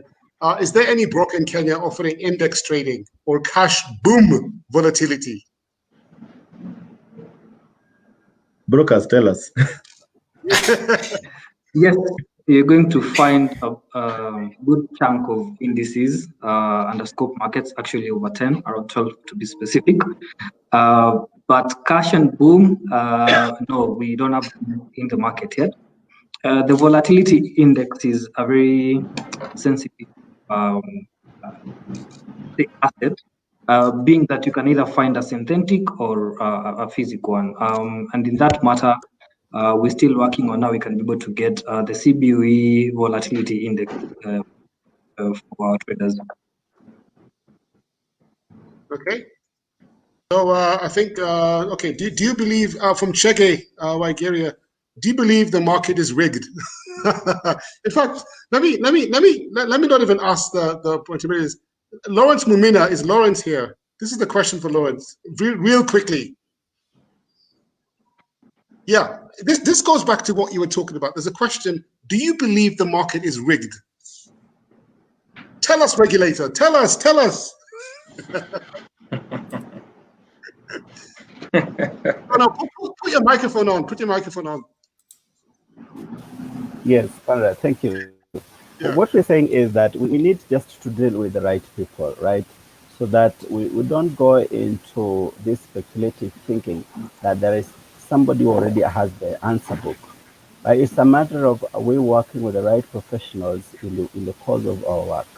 Let us not trust our own personal skills based on some training of gone one day to town, while we have the professionals who have been licensed to do this work. Let us learn to trust them, and let's give them the task of what is our expected return. Because Forex trading is not gambling. It's actually an art of trading. You need to have a professional who knows what he is doing. He has the skills, has the knowledge, and has the exposure. So it isn't a predetermined outcome, but it is an outcome based on skills. That's what I would say. Okay, thank you. And I just got clarification on the tax question, that there's actually no tax in FX due to no capital gains. Thank you, Nahashan. A good response. Now we'll take just 3 more burning questions. One from Edwin Kiru. He's got a threshold of questions. Okay, number 1. Do these Kenyan brokers have segregation of accounts from client money, or do they hold money in the unit that they close? I think we talked about that, but just repeat it again for that question. Anyone? Yes, we hold clients' funds in segregated accounts, and we do report on the same to CMA as per the regulations. Yes. Okay. And the next question is sort of similar to on the equity side, we have the investor compensation fund. Now, on the Forex online trading side, what covers the investor when in terms of loss? Is there insurance, any sort of protection? Is the question. Or if the online Forex goes under, what happens? Okay, as per, I remember I was part of the team the moment that we were, basically the regulations, the online Forex regulations were coming on board. This is something that was discussed. I remember Nash was part of it, and Peter, and by then it was not included. It was something that was to be discussed later. However, if you look at the online Forex regulation, how they are drafted, is that it's the job of the individual brokers to make sure that they hold their funds in as much as the banks are, it's banks that are regulated in Kenya, but they hold the funds in well-capitalized bank and not put the client funds, at risk. So basically, if that means, holding the funds in tier 1 banks, or holding, the client funds in, in different, tier 1 banks, and, basically spreading a risk, I think that properly falls on individual brokers, desk and compliance. Oh, okay. Yeah, and then I'm not sure if this is referring to a specific institution, but it says, why do they have, and I know Chris, I'm coming to you very shortly. Why do they have issues with their servers hanging, and also lack of competitive spreads? I don't know what they're referring to. Any servers hanging? I don't know. I think that's the issue. Yeah. the issue of actually servers is an issue of things like latency and maybe platforms. Okay. So depending on the platform that you're using, then you can be able to experience things like hanging and all that. And again, it could not be a server issue, but actually an individual PC issue.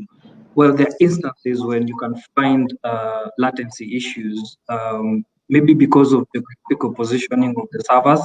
So counter some of these things is you find that there's need to have local presence for servers to be able to maybe reduce the latency. But overboard than that, I'm sure that that has never been a challenge when it comes to actually being profitable as a trader. Okay. Yes. All right. Thank you. And then I believe, Chris, you had a comment. Yeah. Can you hear me okay? Can you hear me okay, Conrad? Yes, we can. Yeah. Yes. Oh no. There was the question that was on the screen. There was two. One was about the markets being rigged. I think there was that came up, and I saw a few people talking about that. And I think that's really interesting because one, I think from a very cynical perspective, I'd say that the markets are rigged because the Fed basically does that for us, right? The markets are controlled by the sort of central banks and liquidity and everything that's going on from that. But when you're talking about the FX markets, you're talking about a $6.6 trillion a day market. And there are points of the day which have traditionally have seen areas of manipulation around things like the London fixing and areas like that. But generally during the day, you're talking about an aggregation of flow from institutional players like buy-side funds, asset managers. You're talking about real money accounts, insurance funds, all these kind of players. And when around those less predictable times, then I think the markets are the markets, and that's what we've got to try and profit from at any one stage. So I think we should stop necessarily thinking about whether they're manipulated. They are, because the central banks do that for us. But I think when it's not around an announcement or something like that, the markets are the markets, and we're trading price, we're trading flow. And that's our job as traders, is to sort of to trade what we're selling with the price there. All right. Thank you very much. And I think you've got one more question. Why are the spreads? And this is for the brokers and money managers. Why are the spreads for local forex brokers comparatively larger than those given by foreign brokers? So we got larger spreads in Kenya than the foreign brokers. Why is that? Okay. In that, I think that falls on individual brokers and the relationship that they have with their own clients. But for instance, at Pepperstone, with licenses in across 5 jurisdictions, across the world, we offer the same spreads to all our clients. Let's say in a client in Australia, in UK, in Dubai, in Germany, in Kenya, we offer spreads across the same spreads across board. So I think that's an issue of individual brokers, and I'll urge the person who asked the question, I think the name has disappeared, just to test, check if, for instance, if it's the broker that you are trading with, in another jurisdiction. For instance, Pepperstone, if you are working with Pepperstone Australia, you'll find that Pepperstone Kenya will be offering the same spread. A question I was also getting about along that line, the platforms, if the client was trading with a different platform in Australia or in UK, will the platform be available in Kenya? It's the same thing. Whatever we offer our clients in all jurisdictions is the same that we'll offer in Kenya. I mean, we'll offer in Kenya.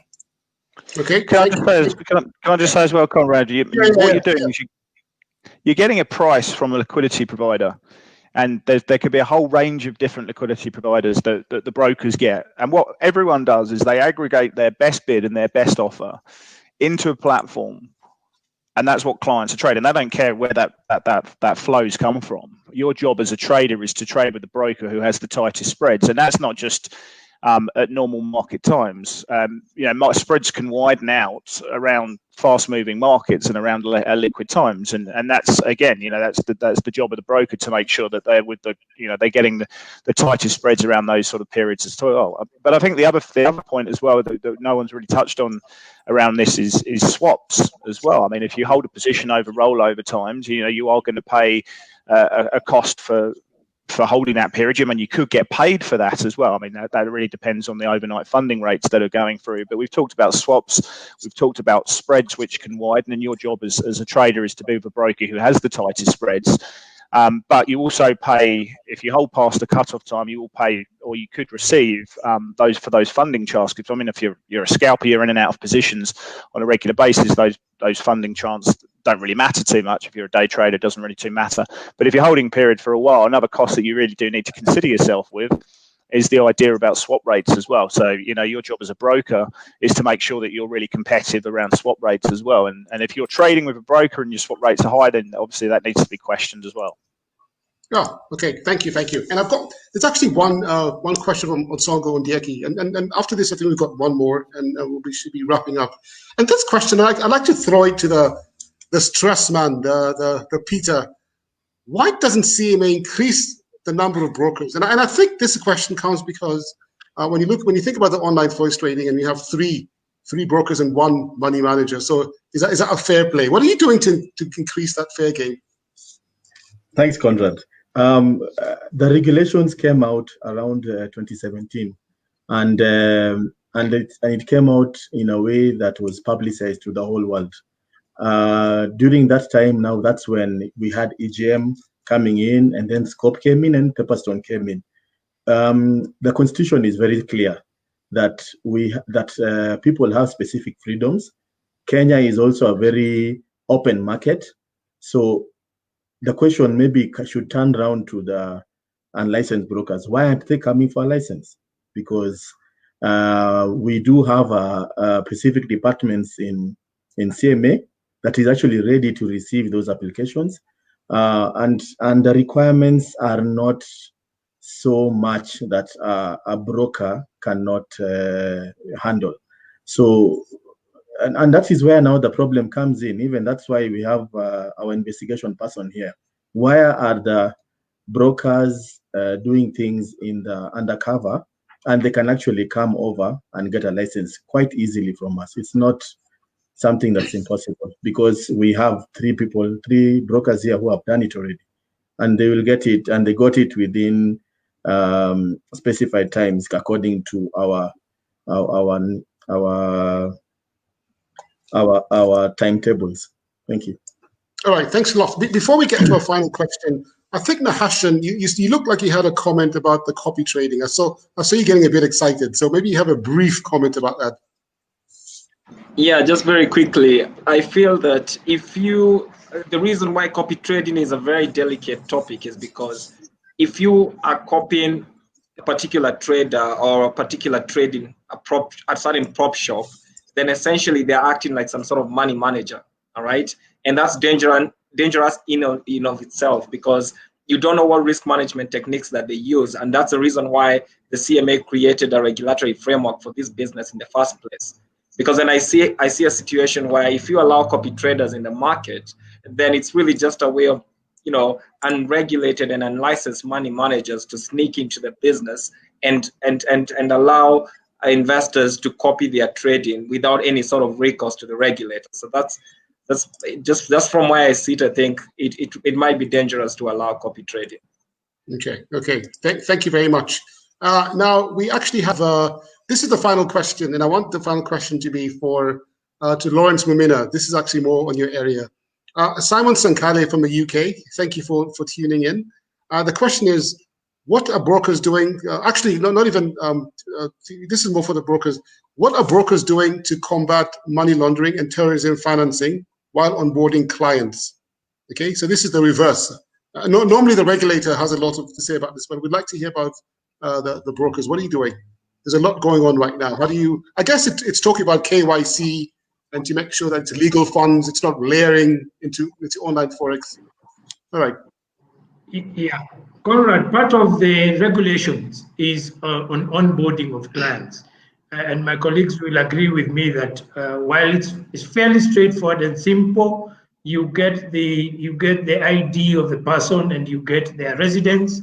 The proof of income is important, and it's across all the CMA regulated entities around even the big stock market.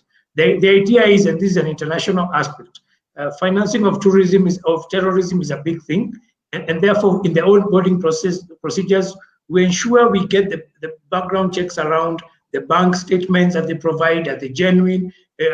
Do they have, where are they getting their incomes from? What kind of flows are we seeing coming through from the various clients? So that becomes a check. Of course, we do the FRC checks as well before we onboard the client, just to ensure that they've not been listed by any or sanctioned by any international operator. And of course, even local ones, be it central bank or any other or any of the banks. So those are some of the key checks we do, just to ensure that anyone coming on board onto our platform is actually clean.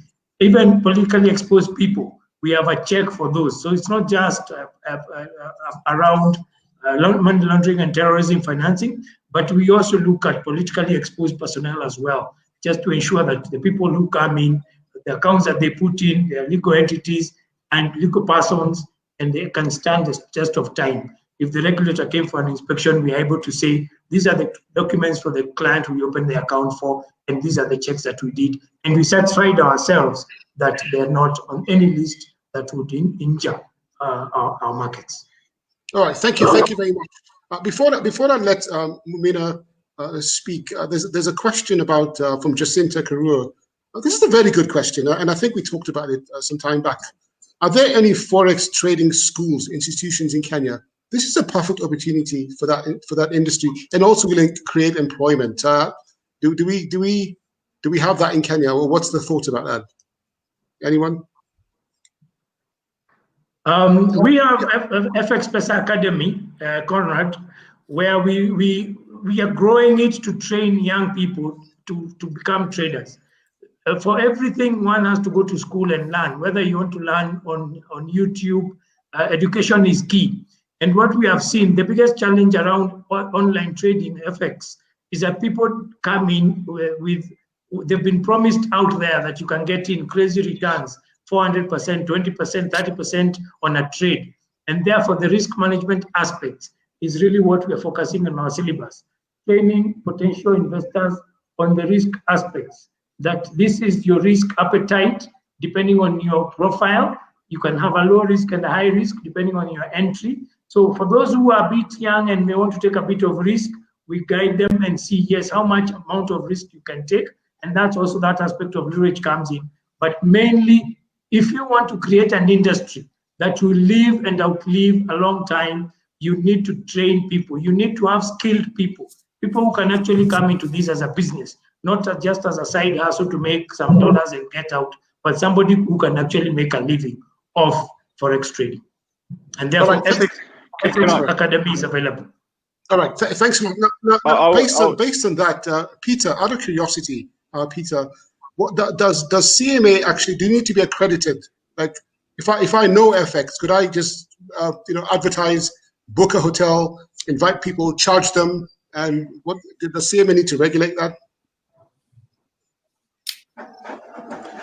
Okay. For now, we don't necessarily regulate the trainers, but it is a conversation that we are having right now. The biggest problem with the trainers that are around is that they end up onboarding their clients to unlicensed traders offshore, and that is actually, and they do that because they want to get a commission.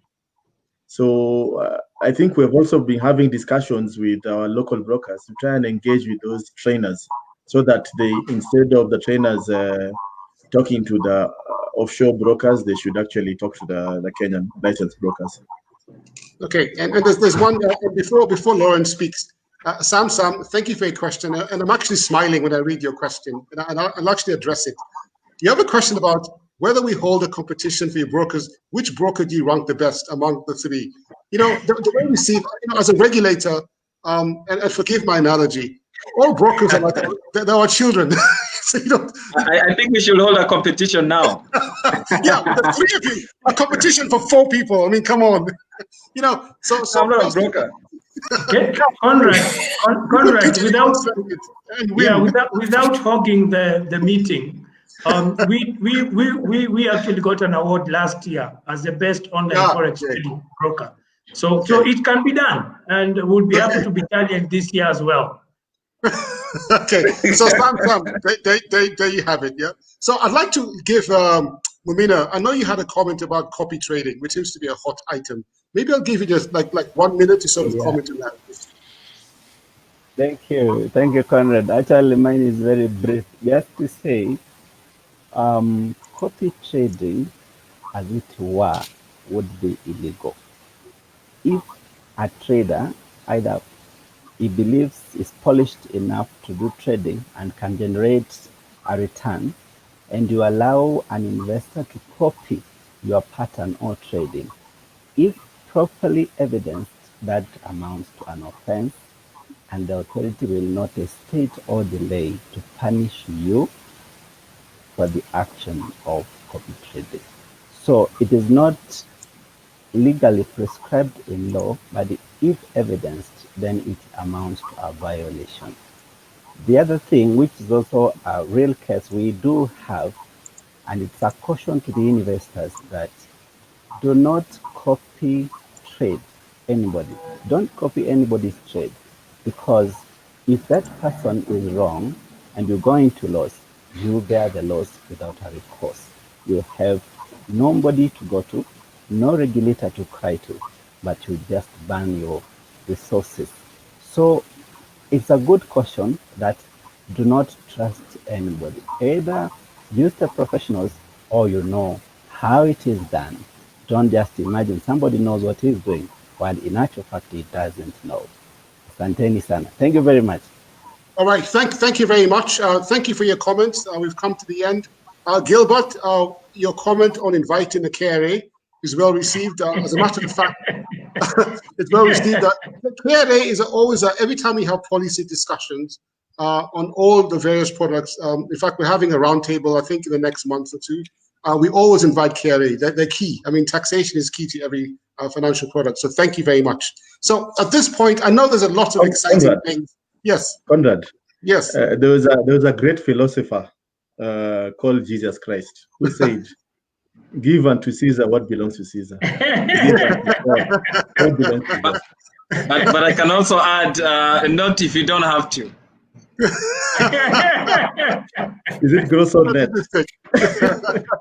All right. Thanks a lot, guys. I think I've enjoyed this. It's hard to believe it's been 2 hours. And thank you, the audience, for listening. And I encourage you to send the link to your friends, and you can send your questions in. I thank the panelists. I think you can see the level of passion. We have Chris from Australia, who's I think it's about 1 o'clock in the morning, if I'm not mistaken. So the kids will be up in a minute, so it'll be fine. So it's like I thank you, and I like the passion, the discussion. This is not the end. This is just the beginning of a series of discussions, and maybe we'll be focusing each topic on a specific section. So I thank you. I thank the audience. It's been such a pleasure, Asanteni, and have a blessed and great evening, and be safe. Yes, it's a wrap. You too. Thank you very much. Thanks, everyone. Thank you very much. Thank you. Thank you. Thank you. Thank you. All right. Bye-bye.